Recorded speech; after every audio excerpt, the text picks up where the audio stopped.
हमारे सामने चुनाव है और चुनाव में राजनीतिक लड़ाई है, मगर राजनीतिक लड़ाई के पीछे विचारधारा की लड़ाई।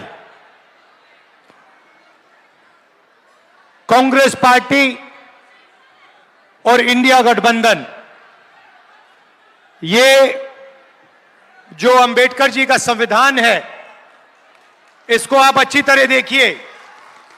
ये जो संविधान है, इसकी रक्षा करने का काम कर रही है, इसको बचाने का काम कर रही है। बीजेपी और आरएसएस संविधान को, अंबेडकर जी के संविधान को, गांधी जी के संविधान को खत्म करने की कोशिश कर रही है, कूड़ेदान में फेंकने की कोशिश कर रही है। यह है लड़ाई। यह संविधान बहुत पुरानी किताब है। इसमें जो सोच है, यह नई सोच नहीं है, यह हजारों साल पुरानी सोच इसके अंदर है। इसमें अंबेडकर जी की सोच है, गांधी जी की सोच है, बिरसा मुंडा जी की सोच है, फूले जी की सोच है, गुरु नानक जी की सोच है, नारायण गुरु, बसवना, जो भी हिंदुस्तान के महापुरुष रहे हैं, उनकी सोच इस किताब में है। एक प्रकार से यह हिंदुस्तान की जनता की आत्मा है। और अगर आज इस देश में गरीबों को अधिकार है, जो आप वोट डालने जाओगे वो आपका अधिकार है, जमीन का अधिकार है, जल का, जंगल का अधिकार है, अगर वो मिला है तो वो ये इस किताब ने दिया है। इसके कारण आप लोगों को, हम सबको मिला। इस किताब से पहले जो भी राजा महाराजा करना चाहते थे वो करते थे, कोई उनसे पूछ नहीं सकता था, जो मन करता था वो कर जाते थे। इसके बाद कॉन्स्टिट्यूशन, संविधान के बाद हिंदुस्तान के हर नागरिक को एक वोट मिला है। इस संविधान में समानता के बारे में लिखा है, भाईचारे के बारे में लिखा है, इज्जत के बारे में लिखा है। नरेंद्र मोदी जी कहते हैं कि राहुल गांधी लाल किताब दिखा रहा है। नरेंद्र मोदी जी, इसका रंग जरूरी नहीं है, जो इसके अंदर लिखा है, जो आपने पूरी जिंदगी भर नहीं पढ़ा है, वो जरूरी है। क्योंकि अगर आप इस किताब को खोल देते और इसको पढ़ लेते, तो जो आप करते हो, जो नफरत फैलाते हो, एक धर्म को दूसरे धर्म से लड़ाते हो, अरबपतियों का लाखों करोड़ रुपए कर्जा माफ करते हो, देश में नफरत, हिंसा फैलाते हो, वो आप नहीं करते। आप हिंसा, नफरत इसीलिए फैलाते हो क्योंकि आप संविधान के नहीं हो। संविधान में कहीं नहीं लिखा कि हिंदुस्तान के एक नागरिक को दूसरे नागरिक से लड़ाई करनी चाहिए, एक नागरिक को दूसरे नागरिक की हिंसा करनी चाहिए। कहीं नहीं लिखा कि धर्मों को लड़ाना चाहिए, जातों को लड़ाना चाहिए, प्रदेशों को, भाषाओं को लड़ाना चाहिए। और यह काम बीजेपी और आरएसएस के लोग 24 घंटा करते हैं, बंद कमरों में करते हैं। यह देखिए, यह किताब खाली नहीं है, देख लीजिए।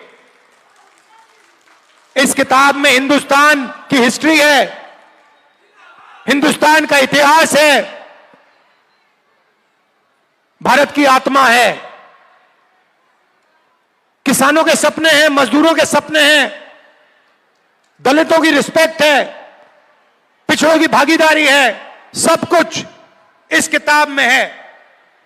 और नरेंद्र मोदी और आरएसएस के लोग इस किताब को मिटाना चाहते हैं। मैं आपसे यहां बोलने आया हूं कि दुनिया, मोदी जी छोड़ो, दुनिया की कोई ताकत इस किताब को नहीं मिटा सकती, क्योंकि यह हिंदुस्तान की आत्मा है। और अगर मिटाना है मोदी जी, छुप के मत कीजिए, सामने आ जाइए मैदान में और मिटाने की कोशिश कीजिए, फिर पता लगेगा आपको हिंदुस्तान की जनता क्या करेगी आपके साथ। हम नरेंद्र मोदी से डरते नहीं हैं। 56 इंच की छाती, मन की बात, इन चीजों से हम डरते नहीं हैं। नरेंद्र मोदी जी अरबपतियों की कठपुतली है। जो अरबपति कहते हैं वो नरेंद्र मोदी करते हैं। अरबपति आपकी जमीन चाहते हैं, अरबपति आपका जल चाहते हैं, आपका जंगल चाहते हैं।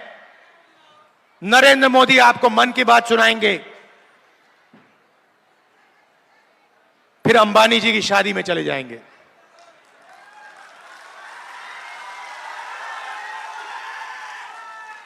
आपको पाठ सिखाएंगे, लंबे लंबे भाषण करेंगे और फिर शाम को अंबानी जी की शादी में जाएंगे, खाना खाएंगे, नाच गाना देखेंगे। भाइयों और बहनों, 16 लाख करोड़ रुपया, 16 लाख करोड़ रुपया गरीबों का पैसा छीनकर नरेंद्र मोदी जी ने अरबपतियों का माफ किया है। महाराष्ट्र में चुनाव चल रहा है,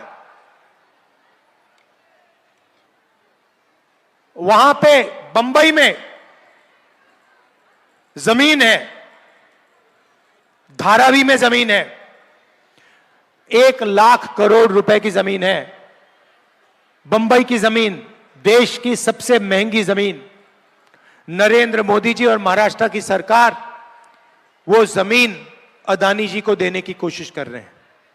हमारी सरकार थी, महाराष्ट्र में हमारी सरकार थी, हमारी सरकार को जमीन छीनने के लिए गिराया गया, एमएलए खरीदे गए, सरकार गिराई गई। क्यों? अदानी जी की मदद करने के लिए। यही हो रहा है देश में। जीएसटी आप देते हो, जितनी जीएसटी आप देते हो उतनी ही जीएसटी अदानी देता है। ये भैया, ये जो आपने पीली शर्ट पहनी है, ये कैमरा वाले जो हैं, ये आपने कितने की खरीदी? 200 रुपए की खरीदी ना? आपकी आमदनी क्या है? कितनी है? 5,000। इनकी आमदनी 5,000 रुपए,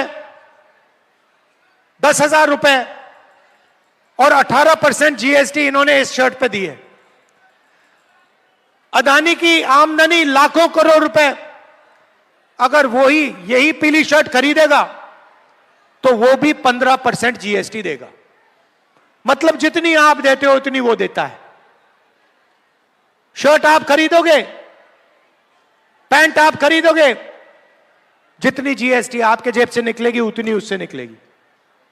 पेट्रोल, ढाबे में खाना खाओगे, जितनी जीएसटी आप दोगे उतनी वो। अब जीएसटी का क्या होता है? जीएसटी इकट्ठा होती है और दिल्ली की सरकार को जाती है और बजट में पैसा बंटता है। आपने देखा होगा, हर साल फाइनेंस मिनिस्टर ब्रीफकेस लिए निकलती हैं, देखा आपने? निकलती हैं और फिर बजट पेश करती हैं पार्लियामेंट हाउस में। यह आपका पैसा है, अदानी का नहीं है। आप कौन हो? सवाल यह है, आप कौन हो? मैं बताता हूं। 15% आप दलित हो, 8% आप आदिवासी हो, कम से कम 50% आप पिछड़े वर्ग के हो, 15% आप अल्पसंख्यक हो। सब जोड़ लो, 90% बन जाता है। तो मैंने पता लगाया ये जो पैसा बजट में बंटता है, ये बांटते कौन है? मैंने लिस्ट निकाली भाइयों और बहनों, 90 अफसर आपकी सारी की सारी जीएसटी बांटते हैं।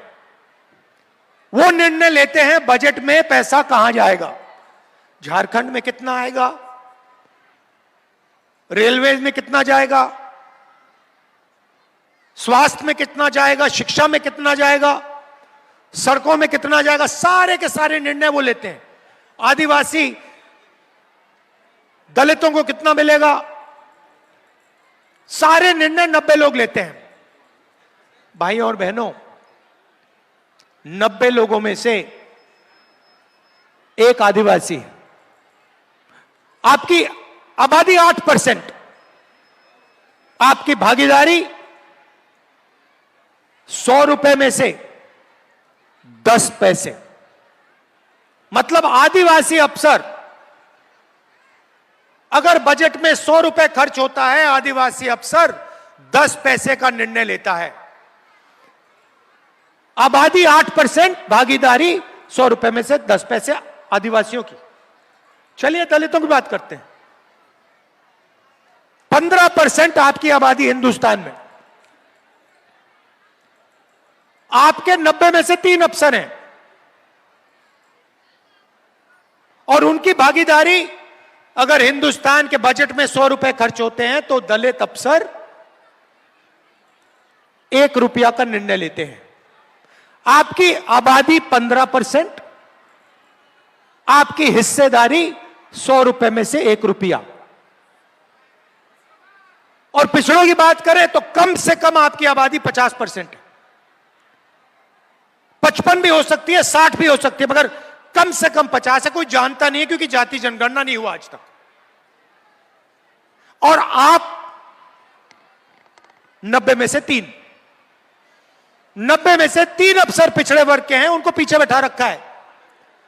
छोटे छोटे डिपार्टमेंट दे रखे हैं, कह रखा है भैया तुम लोग पीछे बैठो, तुम्हारी 50% आबादी है मगर तुम लोग पीछे बैठोगे। और 100 रुपए में से उनके 5 रुपए। मतलब अगर आप दलित, आदिवासी, पिछड़ों को सबको जोड़ लो तो 100 रुपए में से आपकी भागीदारी 6 रुपए 10 पैसा। 6 रुपए 10 पैसा, 50% आबादी, 5 रुपए भागीदारी। इसलिए मैंने कहा है कि जाति जनगणना दिल्ली में और झारखंड में होगा। अब आप कहोगे ताली बजा रहे हो, मगर आप कहोगे तो जाति जनगणना होगा तो क्या हो जाएगा, उसमें हमें क्या मिलेगा? मैं आपको बताता हूं। मोदी जी कहते हैं मैं पिछड़े वर्ग की इज्जत करता हूं, और फिर भूखा मार देते हैं। कहते हैं मैं पिछड़े वर्ग की इज्जत करता हूं और 16 लाख करोड़ रुपए अरबपतियों को दे देते हैं। किसानों का कितना कर्जा माफ किया मोदी जी ने? 1 रुपया नहीं माफ किया। वो कहते हैं, साफ कहते हैं मैं किसानों का कर्जा माफ नहीं करूंगा। किसान कौन है? किसान पिछड़े वर्ग के लोग हैं, दलित है, आदिवासी हैं। तो जाति जनगणना से दूध का दूध, पानी का पानी हो जाएगा। सबसे पहले जाति जनगणना में हम यह पता लगाएंगे इस देश में पिछड़े वर्ग के कितने लोग हैं, दलित कितने हैं, आदिवासी कितने हैं। उसके बाद हम हिंदुस्तान की सब संस्थाओं को देखेंगे और पता लगाएंगे कि ब्यूरोक्रेसी में कितने पिछड़े वर्ग के, कितने दलित, कितने आदिवासी। शिक्षा के सिस्टम में कितने आदिवासी, कितने दलित, कितने पिछड़े वर्ग के। पब्लिक सेक्टर में, बड़ी बड़ी कंपनियों में कितने पिछड़े वर्ग के, कितने दलित, कितने आदिवासी। और हम यह पता लगाएंगे कि इस देश का जो धन है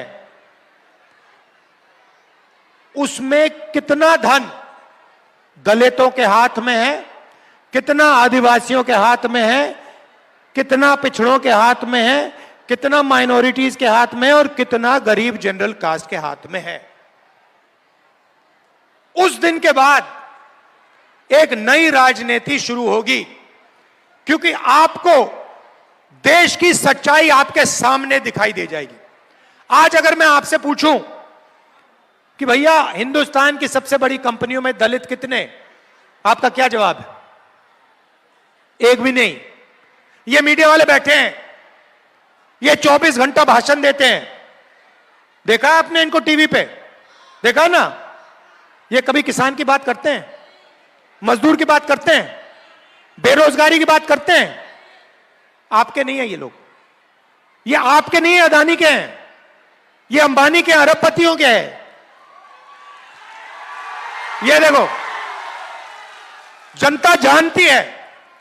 अब भाइयों और बहनों, इनके जो बड़े बड़े एंकर हैं, इनके जो बड़े बड़े पत्रकार हैं, जो मीडिया बनाते हैं, जो न्यूज बनाते हैं, उनमें एक पिछड़े वर्ग का नाम बता दो मुझे, एक दलित का, एक आदिवासी का नाम बता दो मुझे। आपको एक नहीं मिलेगा। ये आपको किसान की बात नहीं बताएंगे, मजदूर की बात नहीं बताएंगे, मगर 24 घंटा अंबानी जी की शादी और उसमें जो डांस गाना हो रहा है उसको दिखाएंगे आपको।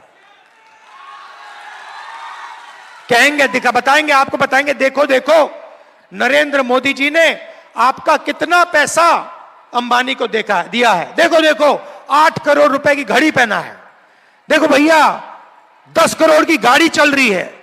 आपको इससे क्या लेना देना? इससे आपको रोजगार मिल रहा है क्या? इससे महंगाई कम हो रही है क्या? उसके बारे में आपको कभी नहीं बताएंगे, क्योंकि आपका है ही नहीं, उनका है। गोदी मीडिया, जाति जनगणना के बाद आप टीवी देखोगे, उधर आपको दिखेंगे एंकर, दिखेंगे दलित एंकर दिखेगा, आदिवासी एंकर दिखेगा, पिछड़े वर्ग का एंकर दिखेगा।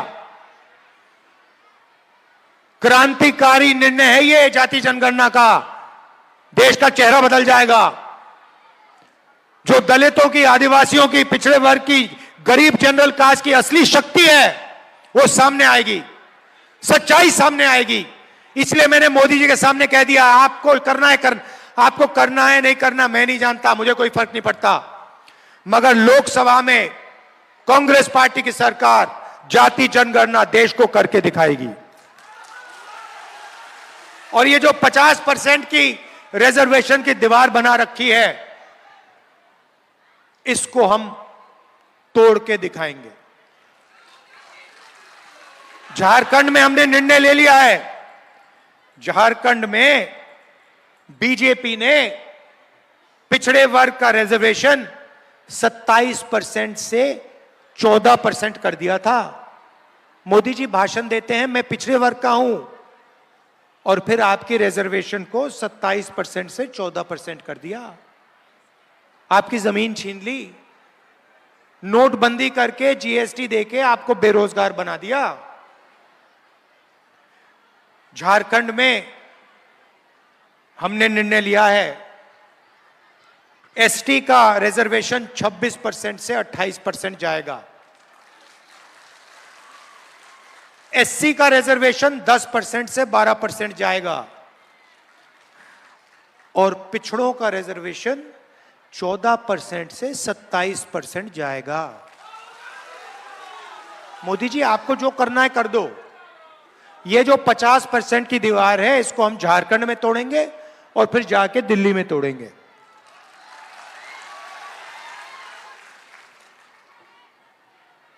मोदी जी ने आपका पैसा लिया, अरबपतियों को दिया लाखों करोड़ रुपए। अब हमने निर्णय ले लिया है कि जितना पैसा वो उनको दे रहे हैं उतना ही पैसा हम आपको देंगे। इसीलिए हमारा पहला काम महिलाओं के लिए सीधा बैंक अकाउंट में हर महीने खटाखट खटाखट खटाखट खटाखट अंदर 2,500 रुपए महीने के। हर महीने की पहली तारीख हमारी जो बहनें हैं वो जगेंगी, बैंक अकाउंट खोलेंगी और सरकार ने उस बैंक अकाउंट में 2,500 रुपए डाल दिए होंगे। गैस सिलेंडर 450 रुपए का होगा और 7 किलो राशन हर गरीब व्यक्ति को हर महीने मिलेगा।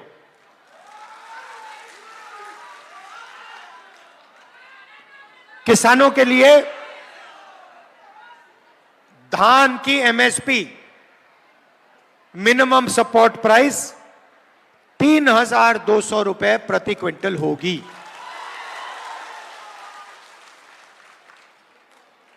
आज 2,400 रुपए है, चुनाव के एकदम बाद 3,200 रुपए प्रति क्विंटल आपको धान के लिए मिलेगा। गरीब लोग बीमार होते हैं, इलाज करने के लिए प्राइवेट अस्पताल में जाना पड़ता है। दिल का दौरा होता है, स्टेंट लगानी होती है, वैल्व बदलना होता है, लाखों रुपए किसान की जेब से निकलते हैं, मजदूर की जेब से निकलते हैं। कर्ज में डूब जाते हो। इसीलिए हम आपके लिए एक नई योजना ला रहे हैं, 15 लाख रुपए तक का स्वास्थ्य बीमा योजना। आप अस्पताल जाओगे, बीमार होगे, माता पिता बीमार होंगे, दिल की बीमारी होगी, कैंसर होगा, आप अस्पताल में जाओगे, एमआरआई करवाओगे, एक्सरे कराओगे, उसके बाद सर्जरी होगी और फिर आपको 1 रुपया नहीं देना पड़ेगा, फ्री में होगा। आप जाओगे, कहोगे भैया ऑपरेशन के लिए कितना पैसा लगा, अस्पताल आपको कहेगा 1 रुपया नहीं लगा, ऑपरेशन का पैसा झारखंड की सरकार ने आपके लिए दे दिया है। आपकी हम रक्षा करना चाहते हैं, आपकी प्रोटेक्शन करना चाहते हैं, जैसे ये संविधान आपकी रक्षा करता है। ये कांग्रेस पार्टी लड़कर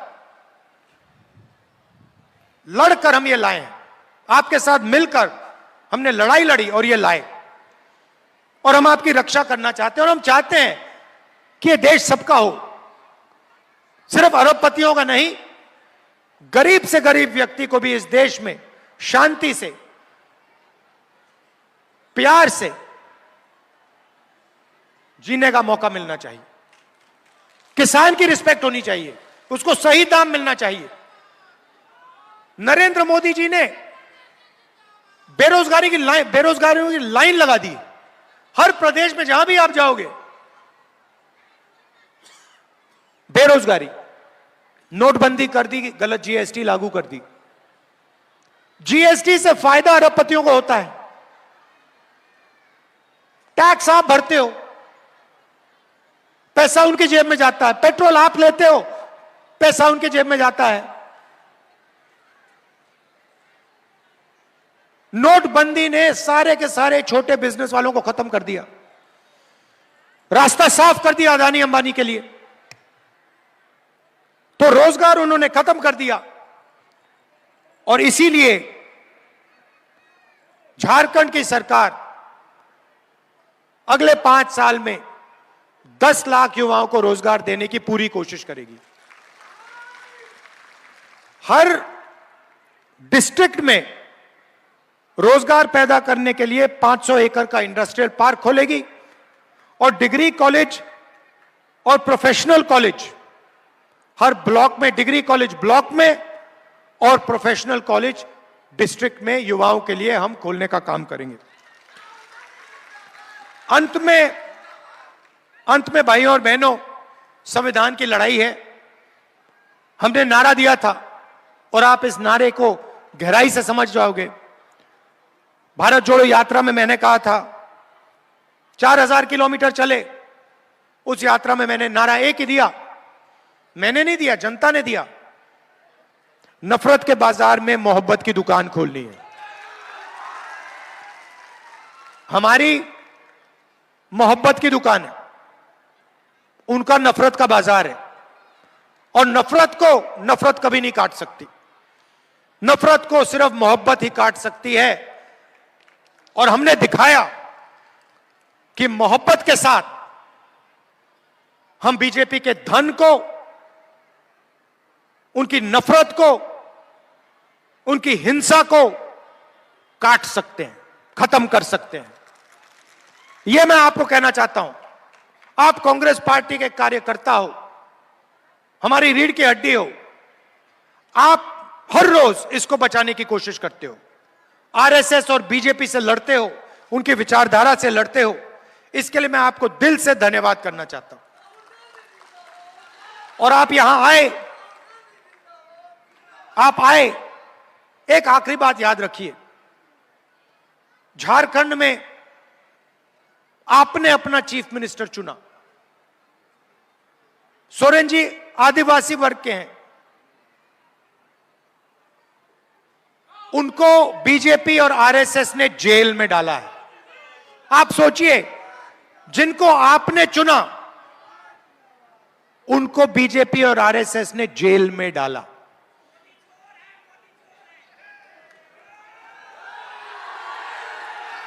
तो ये याद रखिए। मैं आप सबको दिल से धन्यवाद करना चाहता हूं। आप दूर दूर से आए, आपने अपना कीमती समय मेरी बात सुनने के लिए दिया। बहुत बहुत धन्यवाद। नमस्कार। जय हिंद, जय झारखंड।